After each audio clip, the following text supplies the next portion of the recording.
Saudaraku yang dirahmati Allah, ada sebuah kisah bahwa di zaman Bani Israel dulu ada seorang wanita muda yang terkenal sangat mempesona. Wajahnya ayu dan cantik, tubuhnya seksi menggairahkan. Sayangnya wanita cantik yang bertubuh aduhai itu menggunakan tubuhnya untuk hal yang salah. Semua potensi yang seharusnya mendekatkannya pada Tuhan dimanfaatkan untuk mendapatkan uang dengan cara menjual dirinya. Ia adalah seorang pelacur hebat yang terkenal profesional. Ia viral di depan para lelaki hidung belang. Ia sangat pandai memuaskan laki-laki manapun yang datang dengan nafsu syahwatnya. Ia pelacur senior yang sangat handal. Ratusan atau mungkin ribuan orang sudah porak-poranda dibuatnya. Dalam beberapa literatur menyebutkan bahwa perempuan muda itu bernama Malikah. Dikisahkan di dalam kitab Duratun Nasihin fil Wa'zi wal Irsyad, wanita itu melakukan aktivitas jual beli diri di rumahnya sendiri. Setiap hari Malikah menunggu para lelaki hidung belang yang bernafsu di atas ranjang kerjanya. Ranjang pemuas nafsunya sengaja diletakkan di dekat pintu depan rumah. Ketika pintu depan itu dibuka, orang yang lewat depan rumahnya akan dengan mudah melihat Malikah sedang berbaring santuy di atas ranjang. Ia sengaja melakukan itu agar para lelaki yang melintas dapat melihat kecantikannya, sehingga nanti mereka yang imannya tipis setipis tisu akan segera tergoda dan merogoh dompet untuk bisa menikmati waktu bersama Malikah. Konon Malikah memasang tarif harga yang sangat mahal, yaitu sekitar 100 keping dinar. Uang 100 dinar itu jika kita menggunakan dinar Kuwait dan kemudian mengkonversinya ke dalam rupiah, maka akan bernilai sekitar 4,8 juta rupiah. Harga yang sangat fantastis untuk usaha pelacuran. Namun demikian banyak lelaki tipis iman yang bermimpi bisa tidur bersama Malikah. Tidak masalah bagi mereka walaupun harus membayar sedemikian mahalnya. Bagi mereka merupakan sebuah pencapaian besar, pencapaian luar biasa yang akan mereka banggakan di tempat-tempat tongkrongan mereka bila bisa menikmati Malikah, pelacur terkaya yang sangat menjaga kualitas tubuh dan pelayanan primanya. Itu akan membuat mereka bertepuk dada karena bangga. Banyak orang yang kemudian salah terka. Mereka mengira bahwa Malikah akan mati tua merana dengan penuh hina akibat perbuatan dosanya. Namun siapa sangka Allah memiliki takdir indah yang lain untuk Malikah. Malikah mendapatkan momen luar biasa yang kemudian mengubah seluruh jalan cerita hidupnya 180 derajat dari sebelumnya. Malikah mendapatkan lelaki soleh sebagai suaminya. Dari pernikahannya, Malikah dan suami memiliki 7 anak laki-laki soleh yang semuanya diangkat Allah menjadi nabi. Bagaimana semua itu bisa terjadi? Amalan apa yang sudah Malikah lakukan dalam hidupnya? Sebelum melanjutkan kisah ini, mari kita bantu channel ini untuk terus berkembang dengan cara mensubscribe dan mengaktifkan tanda lonceng. Jangan lupa berikan komentar yang baik, share video ini kemanapun supaya banyak yang mendapatkan manfaatnya. Semoga bernilai amal jariah karena membantu syiar Islam kepada manusia. Amin amin Allahumma amin.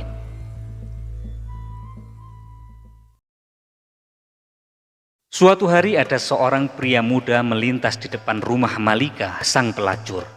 Dia adalah laki-laki soleh, ahli ibadah. Ia berasal dari daerah yang sangat jauh dari sana. Sebut saja namanya Fulan. Ketika lewat secara tidak sengaja, mata Fulan memandang tubuh Malikah di atas ranjangnya. Kata orang-orang soleh, pandangan pertama yang tanpa kesengajaan merupakan rezeki. Sedangkan setelah pandangan pertama, pandangan kedua dan pandangan ketiga adalah dosa karena sudah berbalutkan nafsu syahwat. Mendadak bergejolaklah darah mudanya, menggeliatlah syahwat dan nafsunya. Sebagai ahli ibadah, ia berusaha sekuat tenaga menahan nafsu birahinya. Bahkan kemudian ia sempat berdoa kepada Allah supaya menghilangkan syahwat setan yang tengah melanda hatinya. Meskipun sudah ditahan, nafsunya terus membara, syaraf tubuhnya menegang dan akhirnya benteng imannya jebol. Ia tidak mampu lagi mengontrol hawa nafsunya. Fulan kemudian mencari tahu cara bagaimana supaya bisa menikmati malam bersama Malikah. Ternyata tarifnya sangat tinggi, senilai 400 dinar. Fulan tidak punya uang sebanyak itu. Ia lantas mencari cara supaya bisa mendapatkan uang untuk membayar tarif tidur bersama Malika. Walhasil Fulan menjual semua barangnya, termasuk pakaian yang ia bawa. Dari hasil penjualan itu, ia berhasil mendapatkan uang yang cukup untuk membayar Malika. Dengan mantap dan yakin, Fulan mendatangi rumah Malika. Sesampainya di sana, pegawai Malika menyuruhnya membayar uang tarif layanan. Ternyata malam itu Fulan belum bisa menuntaskan hasratnya. Ia harus menunggu giliran, mengantri bersama puluhan lelaki yang lain yang mempunyai niat yang sama. Maklum, Malika adalah impian semua lelaki kala itu. Pegawai Malika kemudian memberikan nomor antrian Fulan sekaligus mencatat waktu pelaksanaannya. Tepat pada waktu yang telah disepakati, Fulan mendatangi rumah Malika, si wanita pelacur. Malika terlihat sudah berhias rapi. Ia duduk menggoda di atas ranjangnya. Fulan kemudian masuk ke dalamnya dan duduk bersama Malika di atas ranjang. Mereka saling diam. Beberapa menit mereka lewati hanya dengan berdiam-diaman, tanpa obrolan, tanpa adanya gerakan lain. Kemudian Malika berinisiatif mengulurkan tangannya. Tangan itu hendak meraih tubuh Fulan. Belum sampai jari jemari lentik si Malika menyentuh kulit Fulan, tiba-tiba Fulan merasa sekujur tubuhnya dingin seperti disiram air es. Tubuhnya menggigil, hatinya terguncang. Rasa bersalah dan ketakutan hebat tiba-tiba menyelimuti tubuh Fulan. Imannya yang nyaris minggat tiba-tiba kembali lagi. Ia merasa seluruh ibadah dan amal baiknya selama hidup hancur porak-poranda dalam hitungan detik selama ia berada dalam kamar itu. Wajah Fulan terlihat pucat pasi, seluruh persendiannya bergetar. Ada sebuah kekuatan dahsyat yang tiba-tiba membuat hatinya ketakutan. Menyadari sesuatu yang aneh sedang terjadi terhadap kliennya, Malika, si wanita pelacur itu kemudian bertanya, "Mas, kamu itu kenapa? Apa kamu sakit?" Begitu kira-kira. Fulan masih terdiam, kemudian menjawab dengan gemetaran, "Mbak, aku sangat takut pada Allah. Biarkan aku keluar dari kamar ini." Kemudian Malika mengercitkan dahinya. Ia kaget dengan jawaban Fulan. Dengan emosi Malika membentak, "Aduh, sialan kamu. Banyak laki-laki yang sangat menginginkan apa yang kamu dapat hari ini. Bahkan mereka rela antri lama demi mendapatkanku. Aneh sekali kamu. Kamu itu kenapa sebenarnya?" Fulan, si ahli ibadah itu menggigil. Kakinya ia lipatkan ke depan dadanya. Degup jantungnya bertambah kencang. Ia kemudian berkata, "Mbak, aku sangat takut pada Allah. Aku takut Allah murka. Uang yang sudah kubayarkan tadi silahkan ambil saja. Itu halal buatmu. Tapi izinkan aku keluar dari sini."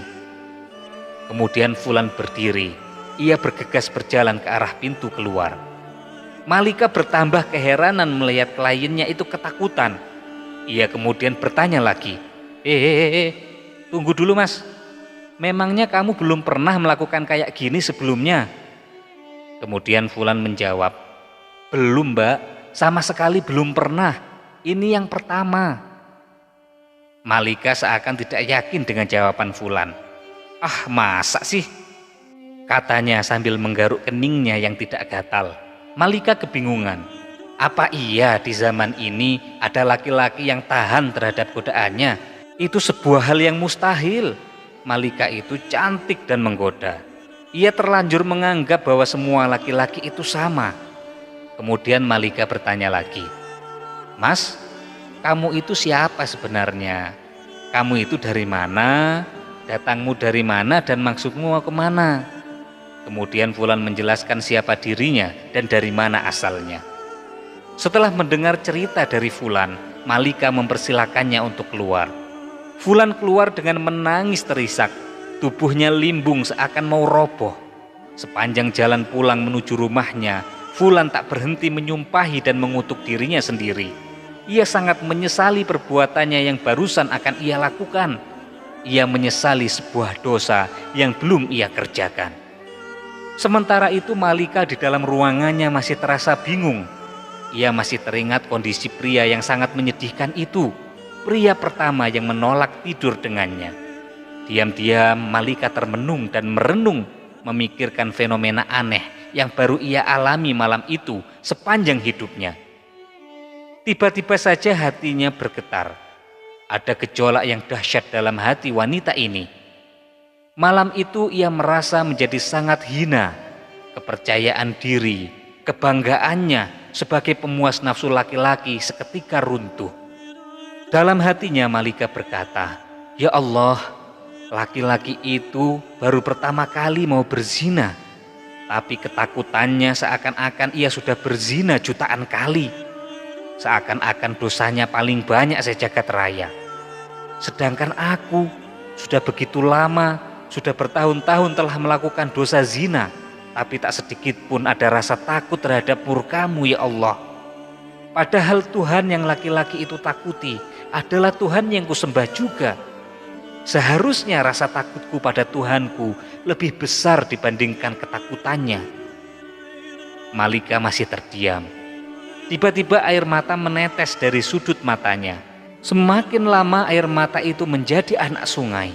Malika menangis sejadi-jadinya. Dan bekerjalah takdir Allah. Wanita yang seumur hidupnya menjadi pelacur itu telah ditakdirkan mendapatkan hidayah pada malam itu. Malika kemudian menutup pintu rumahnya rapat-rapat. Ia menguncinya dari dalam. Kemudian ia bersuci sebisanya, lalu mengganti pakaian seksinya dengan pakaian sopan sederhana, dan kemudian ia mulai beribadah. Sebuah amalan yang sudah ia tinggalkan bertahun-tahun lamanya. Malika benar-benar bertaubat, menyesali dan meratapi dosa-dosa di masa lalunya, dan ia meminta ampunan dari Allah. Malika duduk beribadah sepanjang malam.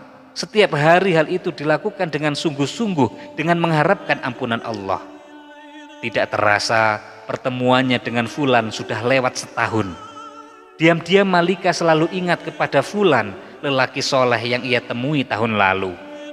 Malika sering berpikir, jika saja aku mendatangi Fulan, mungkin saja Fulan mau menikahiku, sehingga aku dapat belajar di sampingnya banyak hal tentang agama. Dan Fulan akan menjadi pendorong dan penyemangatku untuk beribadah pada Allah. Setelah menimbang dan berpikir lama, Malika yang sudah berubah menjadi wanita solihah memutuskan untuk mencari si Fulan. Ia masih ingat alamat yang disebutkan Fulan beberapa bulan yang lalu. Pergilah Malika mencari alamat Fulan. Ia pergi dengan membawa harta dan beberapa pembantunya. Dengan semangat dan iman, mereka berangkat melakukan pencarian. Setelah sampai di kampung yang dituju, Malika lalu bertanya kepada warga yang dijumpainya. Kemudian ia memperoleh informasi di mana rumah Fulan, si pemuda soleh.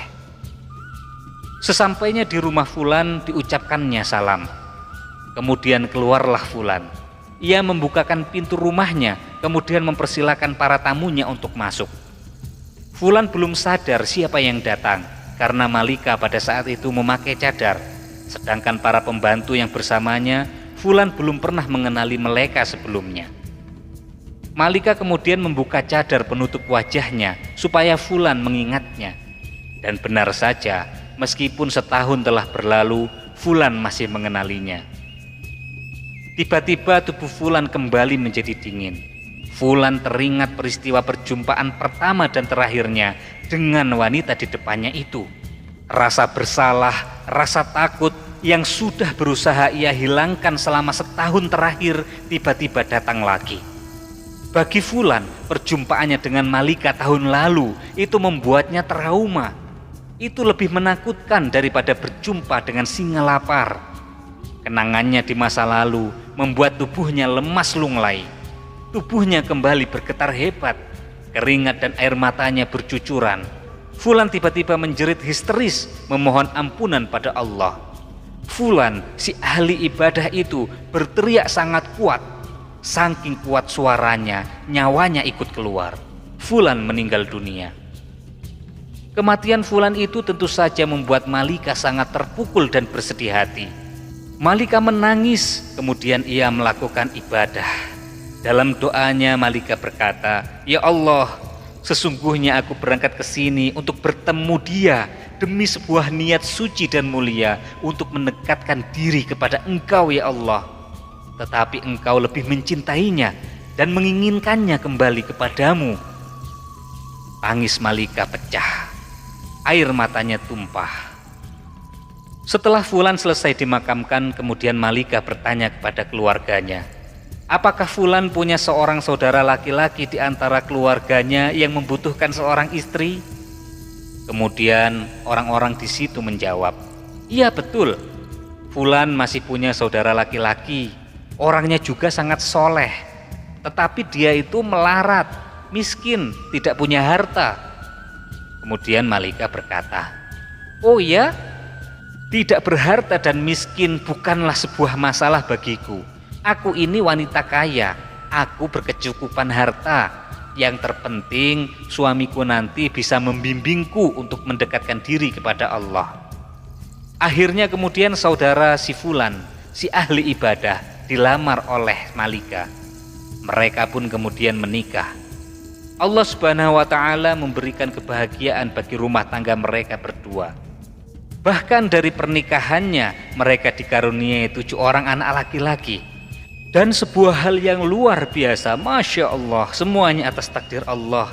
Ke-7 anak itu diangkat oleh Allah menjadi nabi-nabi di kalangan Bani Israel. Sebuah anugerah besar, sebuah barokah dari taubat yang bersungguh-sungguh. Ini adalah pelajaran penting bagi kita untuk tidak memandang rendah orang lain.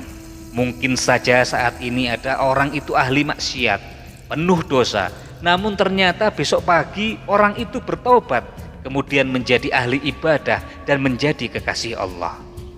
Dari Anas bin Malik dan Abu Hurairah radhiyallahu an, Rasulullah bersabda, Allah Subhanahu wa ta'ala berfirman, apabila seorang hamba mendekatiku sejengkal, maka aku akan mendekatinya 1 hasta. Apabila hamba itu mendekatiku 1 hasta, maka aku mendekatinya 1 depa. Apabila hamba itu mendatangiku dengan berjalan kaki, maka aku akan mendatanginya dengan cara berlari. Hadis sahih riwayat Bukhari. Para sahabat yang dirahmati Allah, oleh karena itu jangan main-main dengan pertobatan seseorang. Jangan main-main dengan kalimat taubat. Ketika seseorang sudah bertaubat kepada Allah, Allah tidak akan lagi memandang bagaimana masa lalunya. Yang Allah pandang dari seseorang adalah masa kininya dan bagaimana nanti akhir hidupnya.